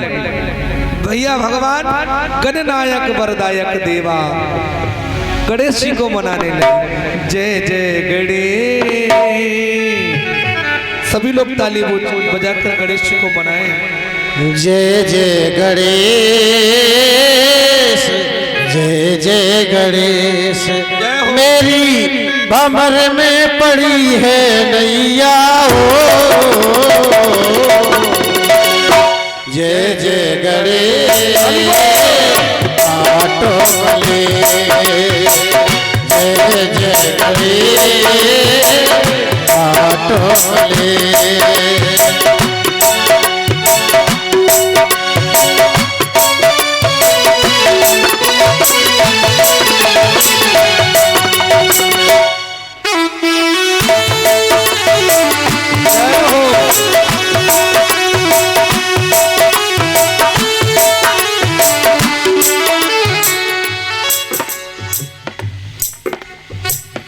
कैमरा चल रहा है और आप लोग अगर हाथ ना लाए हो तो मत बजाना, अगर ले आए हो तो बजाओ। बोलो तेसु अटर करें, हाथ लाकर बजाइए, ताली जय जय गणेश आट करे, ओ मेरी जय जय गणेश पाटो कले।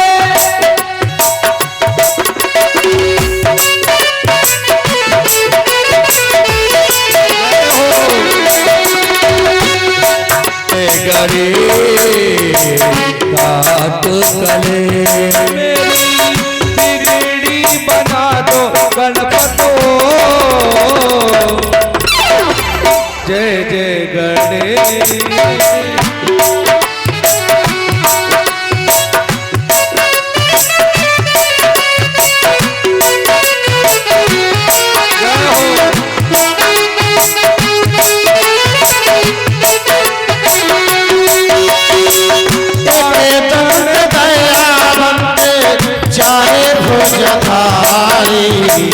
माथे पे सिंदूर सोहे उसकी सवारी।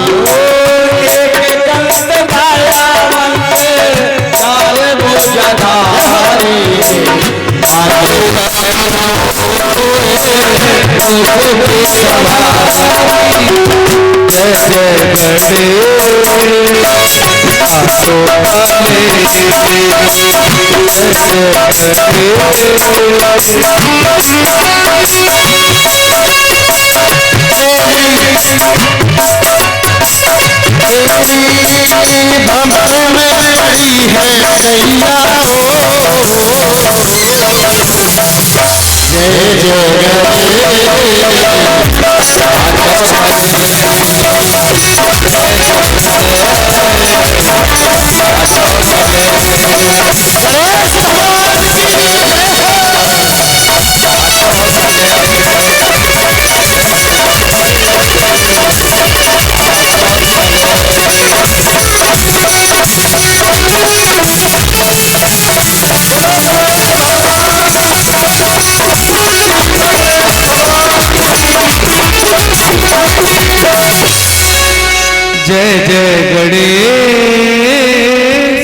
काटो कले ओ मेरी बिगड़ी बना दो गणपतो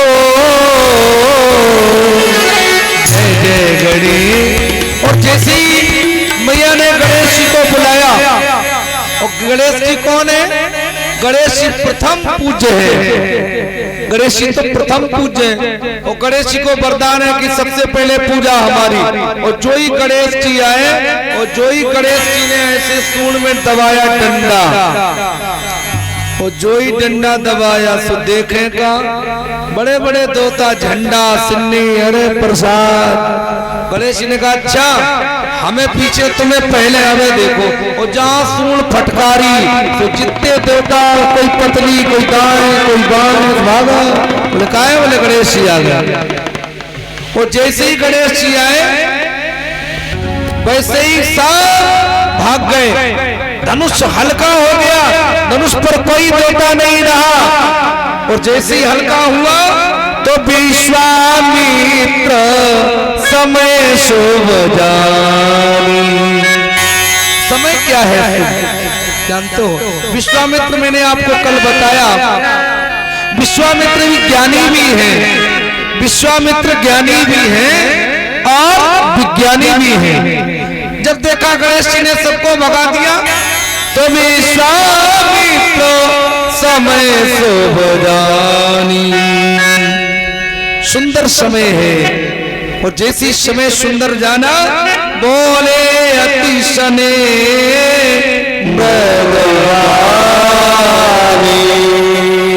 राम बेटा राम जाओ, समय सुंदर है, शुभ अवसर पर अब देर न हो।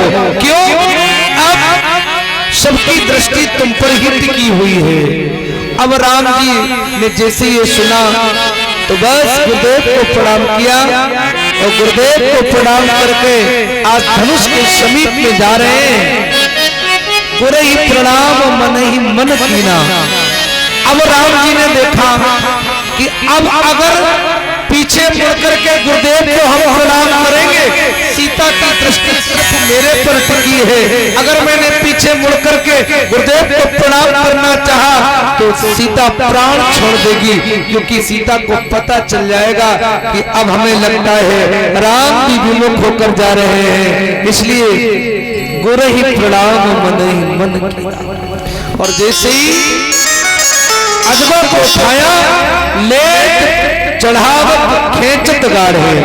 और जैसे उठाया ही है वो उठाने की देर न हुई, धनुष दो खंडों में टूट करके जमीन पर बिखर गया। भयंकर प्रलयकारी आवाज उस धनुष अजगर से, आज उस अजगर उस दधीच की प्राणा वायु निकली थी। और जब देवताओं ने कथा की है, जब देवताओं ने दधीच की अस्थियों से दधीच की हड्डियों से 3.5 शस्त्रों का निर्माण कराया, तो इस अजगर में दधीच की मुखाकृति लगा दी गई। और जब मुखाकृति लगाई गई तो समाविष्ट प्राण समाविष्ट हो गए। और आकाशवाणी हुई थी, जाने अनजाने में जो भी इस अजगर का खंडन करेगा। क्यों? क्योंकि महाराज 14,000 वर्ष की तपस्या पूर्ण करके दधीच ने अपनी अस्थियों का दान किया है। जाने अनजाने में जो भी इस अजगर का खंडन करेगा उसे 14 वर्ष का राज भोगना पड़ेगा। और ये खंडन किसके द्वारा हो रहा है? रजराम के द्वारा। मतलब जानते हो ये सब कुछ परमात्मा का किया हुआ है। मतलब उमा मरम का भूल नहीं जाना, जो बच करी तो रजा भगवान। आज और जैसी अजगों का खंडन हुआ, और जैसी अजगों का खंडन हुआ, दोनों चापों को जमीन पर फेंक दिया। उसी समय पूरा वायुमंडल थर्रा गया। सब राजा महाराजा चित्त लिखे से देखकर रह गए। एक छोटे से सुकुमार ने इस अजगौ का खंडन कर दिया और जैसे ही गुरुदेव ने देखा जनक जी की ओर, जनक जी ने अपने गुरुदेव शतानंद की ओर देखा। गुरुदेव अब क्या होना चाहिए? तो शतानंद तब आयो सुदीना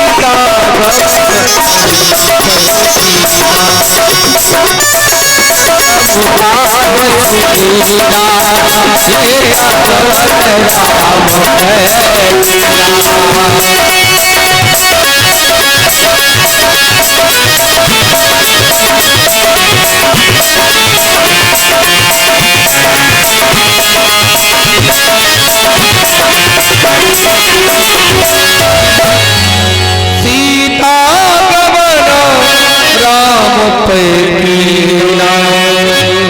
सतानंद ने आदेश दिया अब जयमाला की जाए। और जयमाला तो आज भी हो रही है। अब मैया ने माला उठाई और माला लेकर के चल दी और राम जी के सामने आ गई। अब आप देखा ना, और जैसे ही राम जी के सामने माला लिए खड़ी है ना, और जैसे ही माला लिए खड़ी, अब राम जी चट एकदम अकड़ गए, एकदम अकड़ के खड़े हो गए। राम जी को देख करके सखियां बोली, लला नेक झुक जा। राम जी बोले बिल्कुल ससुराल में झुक नहीं सकते। तो भाई ओटीपुर वाले पुराने जमाने में आदमी जब कबहू जाए है ना, पुरखन तो पूछो, कभी कभी ससुराल जाते थे, जब अब लड़का में अकड़ ना है। अब रोज ही उन्हें जाने कहाँ लोग खड़े बेचारे, अब तो बिल्कुल ही झुके चले। ठीक है राम जी एकदम अकड़े खड़े। सखियां बोली, हे राम जी क्या झुकी जइयो तनिक रघवी, झुकी जइयो तनिक रघवी, झुक जाओ। राम जी बोले बिल्कुल नहीं झुकेंगे। क्यों? हमने बहादुरी का काम किया है, हमने अजगौ का खंडन किया है। एक बोली तो क्या हुआ, झुक जाओ। क्योंकि हमारी सखी कह रही, हमारी जो किशोरी जी है ना, कितने वर्ष की है? 6 की सी पंत भगवाना। ये चौपाई आपको रामचरितमानस में नहीं मिलेगी, लेकिन रामचरितमानस की ही है जो मैं कह रहा हूँ। सीता की उम्र कितनी वर्ष की है? 6 की सी पंत भगवाना। 6 साल की मैया सीता है और 15 साल के भगवान राम है। ये यहाँ रामायण में नहीं मिलेगी, है रामायण की, लेकिन इसमें नहीं मिलेगी। अनंत रामायण की चौपाई है। अब राम जी खड़े हैं, झुकी जइयो तनिक रघवी, लली जी मोरी छोटी,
राम जी झुक जाओ, लला झुक जाओ।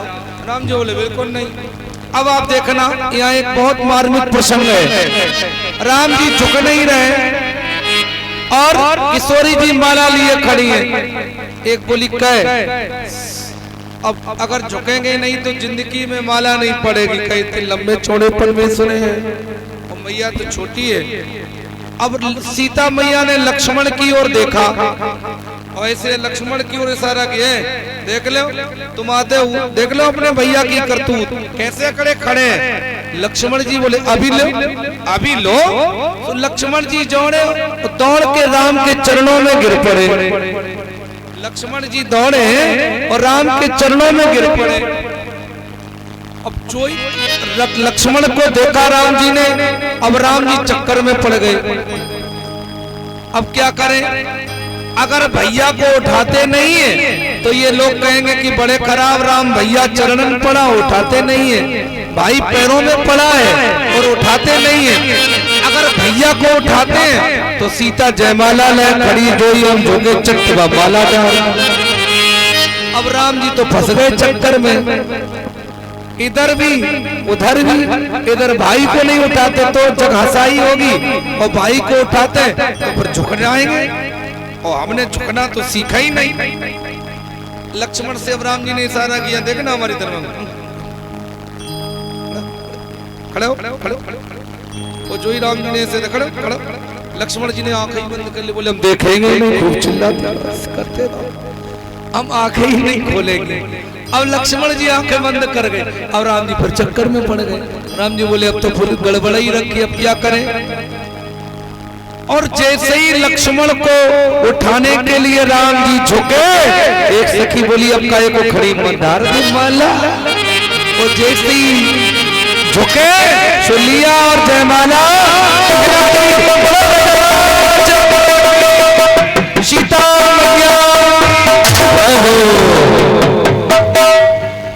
नहीं समझे? एक जगह हम बराते गए, लड़का थोड़ा छोटो कद को रहा है ना और बिटिया लंबी रहा है। तो में उमन जब देखा तो बिटिया तो ऐसे करके माला डाल दे लड़का के गले में, लेकिन लड़का परमेश्वर ऐसा वो तब डाल पाए। तो उमन एक लड़का आए वो लंबो चौड़ो बने में गोद में उठा के कदम पे बैठा लो। बोले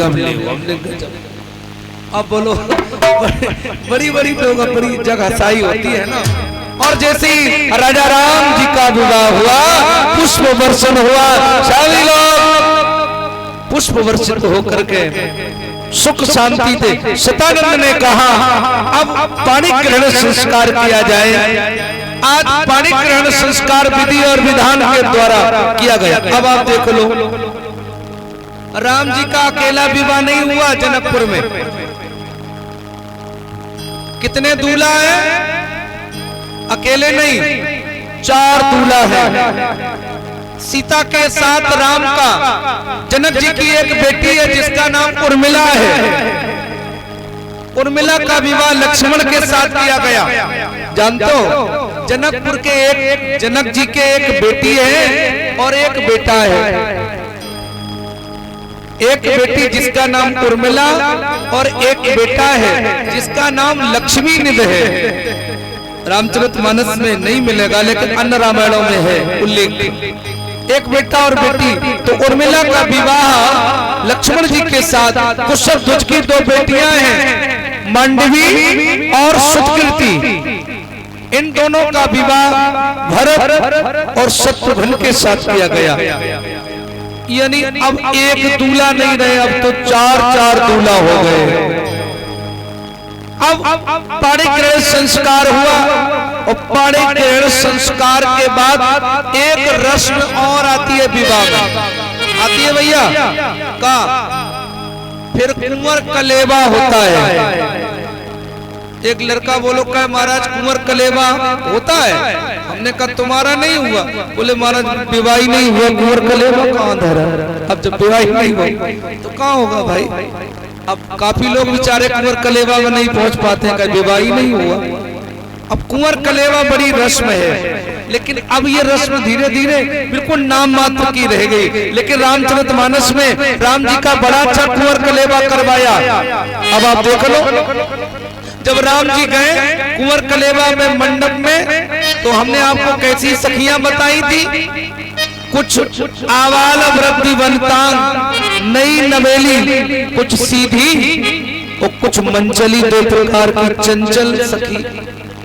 अब राम जी जब कुंवर कलेवा में गए तो सब सखियां इकट्ठी हो गई, सबरी जनकपुरी वाली जितनी नई नवेली हती सब इकट्ठी हो गई। एक बोली कह, एक बोली कहा, क्या बता जमे कौन सो दूल्हा सीधो है और कौन सो दूल्हा टेढ़ो है, मतलब नहीं समझे, कौन ठंडो है कौन गरम है। एक बोली हम बताएं, बोली का जब एक दूल्हा ठंडो है और एक गरम है, मतलब कौन है, लक्ष्मण जी गरम है और भरत जी ठंडे हैं, जितने भी ठंडे उतने ही लक्ष्मण जी गरम है ना, देख लेना।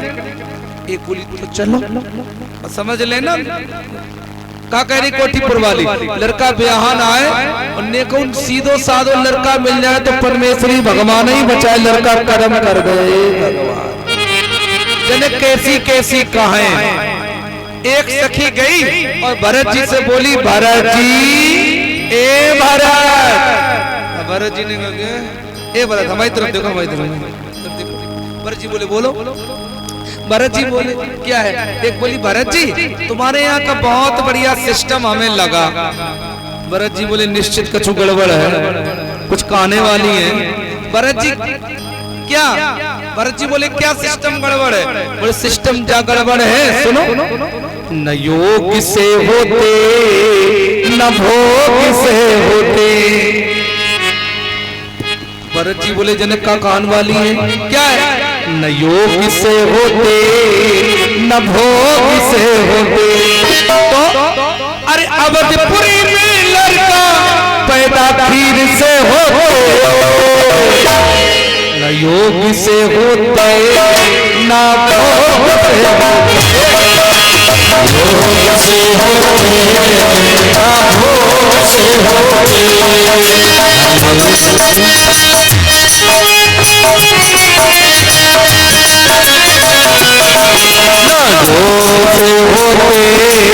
ना भोग से होते, ना भोग से होते, ना भोग से होते। अरे अवधपुरी में लड़का पैदा खीर से हो। क्या भरत जी, भरत जी बोले बोलो, क्या भरत तुम्हारी इनको तो बढ़िया सिस्टम लगो भरत का, भगोना भर खीर बनाओ और नेक नेक खवाओ, एक एक लड़का हो जाए भगवान। अच्छा खीर खाए पैदा सुत चारी, व्यंग तो है नहीं, हकीकत है, प्रमाण है। भरत जी कितना बढ़िया सिस्टम लगो, खीर खाए, खीर खाओ लड़का ले जाओ घर। अब भरत जी को बड़ी बेइज्जती महसूस हुई। अब ससुराल में कोई मैया के बारे में ऐसे खाए। अब भरत जी को, अब भरत जी ने इधर उधर देखा तो लक्ष्मण जी पे आंखें टकराई गई। लक्ष्मण जी सारे बोले क्या है, भरत जी बोले देख ले तुम्हारे हो तो भाई हमारी इज्जत दशा है, कैसी कैसी कहती है देख ले। लक्ष्मण जी बोले इधर आओ, हमसे मिलो, हमसे मिलो, हमसे। ये बोले चलो चलो चलो, बोले काहे, मतलब बहुत गरम है, बहुत गरम, सुना नहीं ना तो करंट मार दे, बहुत ही गरम है। मतलब लक्ष्मण जी बोले हमसे मिलो, ये बोले ना ना, अरे रुको रुको रुको रुको, हमसे मिलो, हमसे मिलो। का कहती, बोले जा कहती है, ये बोल रही है क्या कि तुम्हारे यहाँ का सिस्टम है कि खीर खाए पैदा सुत चारी। लक्ष्मण जी बोले काय तुम्हें शर्म तो लगत नहीं है, हमारी कहानी में लगी और अपनी झांकवे में लगी। क्या भैया फोटी पुरवान, हमारी कहने में लगी और अपनी झांकवे में लगी। एक बोली मतलब? लक्ष्मण जी बोले हम बताए मतलब क्या है? बोले हमारे यहाँ का सिस्टम अच्छा है, कम से कम अम्मा व खीर तो कम से कम पेट में ले जाती है तब लड़का हो। और तुम्हारी सुनो, न योग से होती न भोग से होती, तो योग से होती न भोग से होती। अरे जनकपुरी की बिटिया, अरे जनकपुरी की बिटिया गगरी भोग के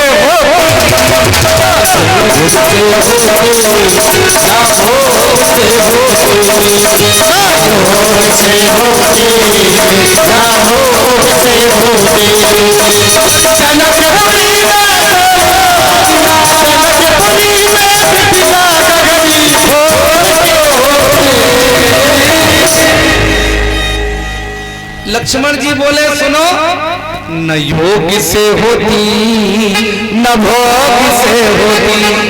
अरे जनकपुरी में बिटिया गगरी फोड़ के होती। अब बोलो हमारी इनको साधन बढ़िया है कि तुम्हारी? तुम्हारी तो ऐसी बढ़िया रीत है कि गगरिया द्वारे फोड़ दो, गगरी चौराहे पे फोड़ दो, गगरी आंगन में फोड़ दो, को आंखों बिटिया घरे ले जाओ, गगरिया फोड़ो बिटिया ले जाओ।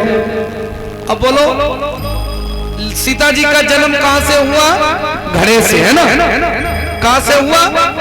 इसलिए तो कहा जाता है व्यंग है लेकिन प्रमाणित है, घड़े से हुआ। लक्ष्मण जी बोले, जैसे ही लक्ष्मण जी बोले एक बोली चलो चलो। लक्ष्मण जी बोले और बताओ, बोले ना ना ना बस बस बस। मतलब क्या है? एक बोली दोनों बेकार है, एक ठंडो है एक गरम, न वो सही न वो सही। बोले तो बोले अब चलो दूसरे दूल्हा से मिलो, तीसरे से मिलो। अब तीसरे कौन है? राम जी। राम जी के पास पहुंच गई। एक बोली राम जी, ए राम जी। बोले का राम जी हमारा मन है कि न हो तो हमारे संगे ब्याह कर ले, हमारे संगे शादी कर ले। और राम जी बोले तुम्हें आपको पता नहीं है अभी अभी हमारी शादी हुई है, अभी अभी पत्नी सामने ही बैठी है। एक बोली ते समय बहुत मन है कर ले। राम जी बोले नहीं ना ना, क्यों? हम मर्यादा पुरुषोत्तम हैं। राम ने कहा सुनो सखी, मर्यादा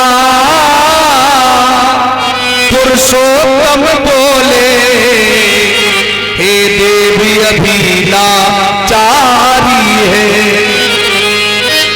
इस युग में हाथ, इस युग में हाथ विलासों का, ये राम नहीं अधिकारी है।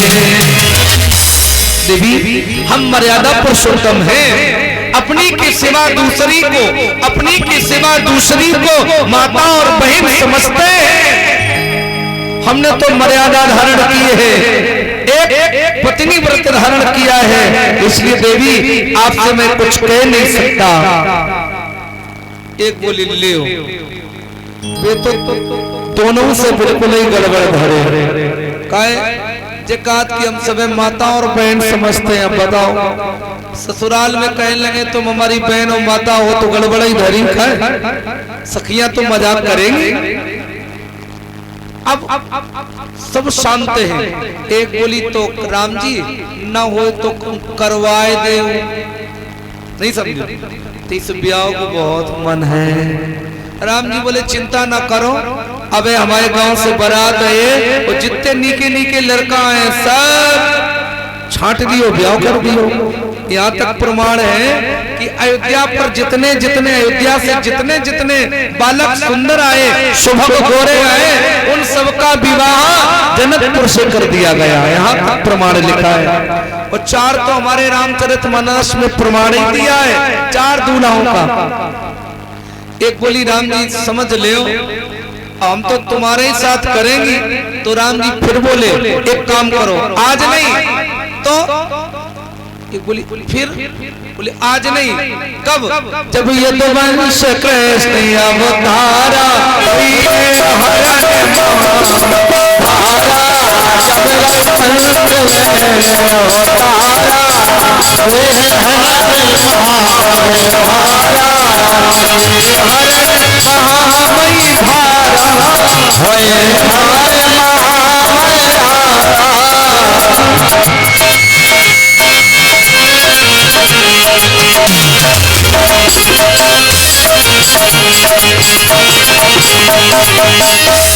जाओ, हम तुम्हें वरदान दे रहे हैं, जब हम यदुवंश में कृष्ण बनकर आएंगे, अंगम संगम करश्यामी, हम तुम्हें अपना बना लेंगे।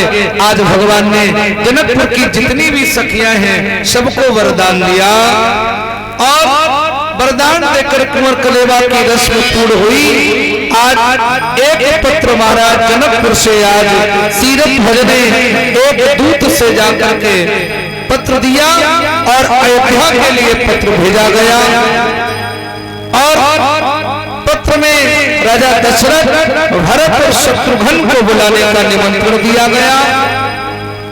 आज जैसे ही ये पत्र पहुंचा, पूरे अयोध्या में खुशी का माहौल पैदा हो गया। गुरु वशिष्ठ से महाराज दशरथ जी ने कहा, गुरुदेव पत्र आया है, अब हम बारात लेकर चलेंगे।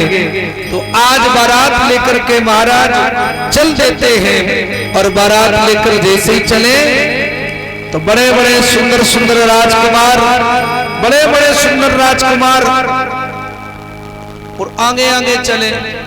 अब आप देखना, जीवन में आपको ऐसी बारात नहीं मिली, अजब है ऐसी अवध बारात, ऐसी बारात आपको कभी नहीं मिली होगी। कौन सी बारात? जामे ना कोई दूल्हा, जामे ना कोई दूल्हा, और बारात अजब है ऐसी ये बारात जिसमें कोई दूल्हा नहीं है। नहीं समझे? अब बोलो ऐसी बारात है जिसमें कोई दूल्हा ना हो। अब कछु लड़का आगे आगे चले, कोई पूछे काय भैया कहाँ से जा रहे? बोले हमसे मिलो, हमसे मिलो, हमसे मिलो। बोले काय? बोले दूल्हा है ही नहीं, दूल्हा है ही नहीं, दूल्हा है ही नहीं। हल्ला मचाए। गुरुजी बोले ये तो गड़बड़ कर देगा, इधर आओ। अगर कोई पूछे दूल्हा कौन है तो भरत और शत्रुघ्न को बता देना यही दूल्हा है, राम अनुहाई। भरत जी तो बिल्कुल राम के स्वरूप में जाने जाते हैं। आज भरत जी, अब जब ये कहा गुरुदेव ने, और जो कोई गांव वाले मिले, कहे भैया दूल्हा कौन? ये बोला हमसे मिलो, हमसे मिलो, दूल्हा भरत, दूल्हा भरत, दूल्हा भरत। यानी ये बाराती भी बड़े विचित्र हैं। इस प्रकार आज जनकपुर से दूत आया और बारात लेकर के जनकपुर जा रहा है, और बारात पहुंचेगी, रात्रि विश्राम होगा, और कल मांगी नाव न केवट आना, कहे तुम्हार मरम में जाना। इस बारे में कल हम आपको केवट संवाद के बारे में सुनाएंगे। सुनिए कथा रघुनाथ की। आइए चलते हैं, छोटा सा भजन और संध्या आरती। जय श्री राधे, जय हो। और कल दिन में भगवान की बड़ी सुंदर कथा है, गोवर्धन पूजा, माखन चोरी, पूतना वध और चीर हरण लीला। और ये बड़ी सुंदर कल गोवर्धन की पूजा होगी। पुआ पकवान इत्यादि माताएं बहने लेकर आए। गोवर्धन पूजा कल दिन में, रात में केवट संवाद का प्रसंग कल होगा। और परसों, कल और परसों की कथा है। परसों दिन में भागवत और रात में भी सुदामा जी का पावन चरित्र होगा। फर्स्ट का लास्ट राम कथा को बीच में ही रखेंगे। इसलिए आइए चलते हैं संध्या आरती की ओर और एक छोटा सा भजन। आज मिथिला का, ताली बजा के बोलना, आज मिथिला का खिला, जमाई राजा राम जी मिला, जमाई राजा राम जी मिला। जय हो।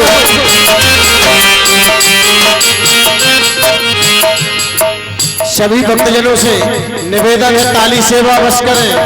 देखें किस चीज में किस जगह पर किस चीज का महत्व है। जैसे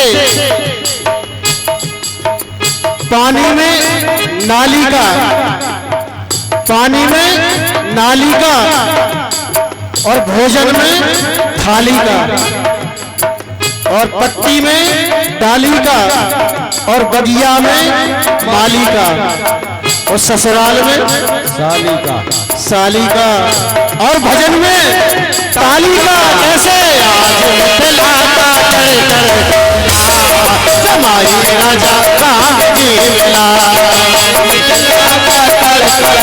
जय हो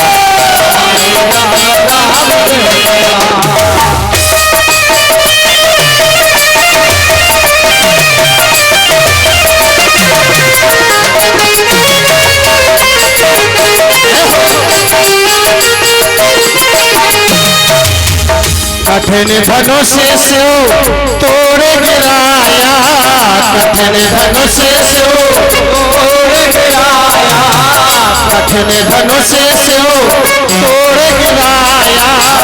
जनकपुरी में आनंद छाया, जनकपुरी में आनंद छाया।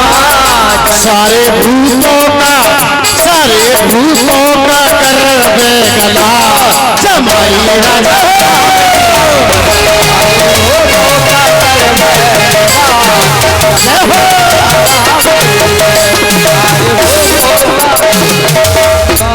जमाई राजा राम जी मिला। चारों फले हैं चारों भाई, चारों फले हैं चारों भाई, चारों फले हैं चारों भाई। धन्य है पिता धन्य सब माई, धन्य पिता धन्य सब माई। और जिनकी गोदी में खेली कला जमाई राजा राम जी।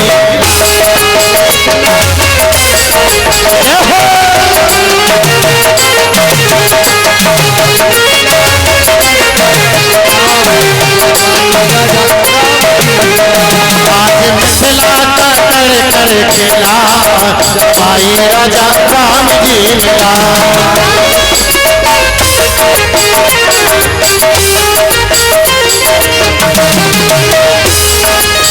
कनक अटारी जनक दुलारी, कनक अटारी कनक अटारी जनक दुलारी।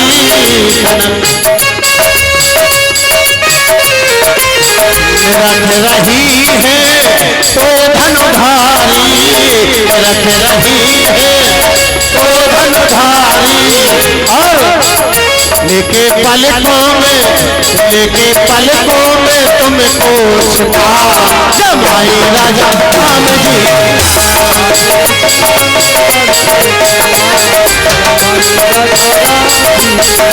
आज मिथिला का हो, आज मिथिला का कर जमाई राजा राम जी।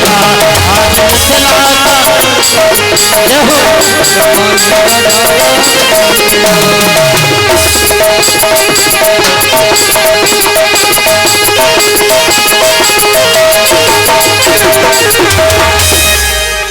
बोलो राजा रामचंद्र की जय हो।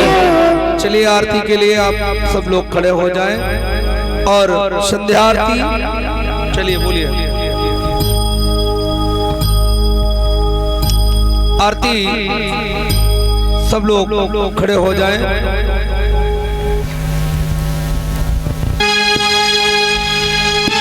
आरती अवध बिहारी की।